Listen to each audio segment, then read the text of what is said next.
കാർത്തികയുടെ അവസാനത്തെ 3 പാദങ്ങൾ, രോഹിണി, മകയിരത്തിൻ്റെ ആദ്യത്തെ 2 പാദങ്ങൾ എന്നീ നാളുകൾ അടങ്ങിയിട്ടുള്ള ഇടവക്കൂറിൽ ജനിച്ചവരുടെ വിഷുഫലങ്ങളെ നോക്കാം.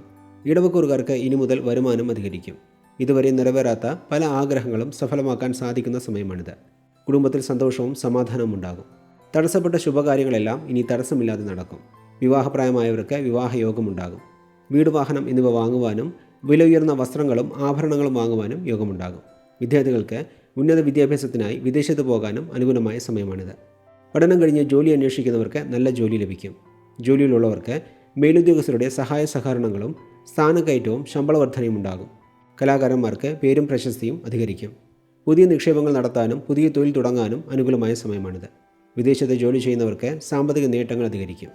പ്രണയബന്ധത്തിലുണ്ടായിരുന്ന പ്രശ്നങ്ങൾ മാറും. കടബാധ്യതയുള്ളവർക്ക് കടങ്ങളിൽ നിന്ന് മോചനം നേടാൻ സാധിക്കും. ചിലർക്ക് ലോട്ടറി അടിക്കുന്നത് പോലെ പെട്ടെന്നുള്ള ധനലാഭമുണ്ടാകും. മൊത്തത്തിൽ നോക്കുമ്പോൾ വരാൻ പോകുന്ന ഒരു വർഷക്കാലം പൊതുവെ അനുകൂല ഫലങ്ങളായിരിക്കും ഇടവക്കൂറുകാർക്ക് ലഭിക്കുക എന്ന് പറഞ്ഞുകൊണ്ട് ഇടവക്കൂറിൽ ജനിച്ചവരുടെ വിഷുഫലങ്ങളെ ഇവിടെ നിർത്തുന്നു.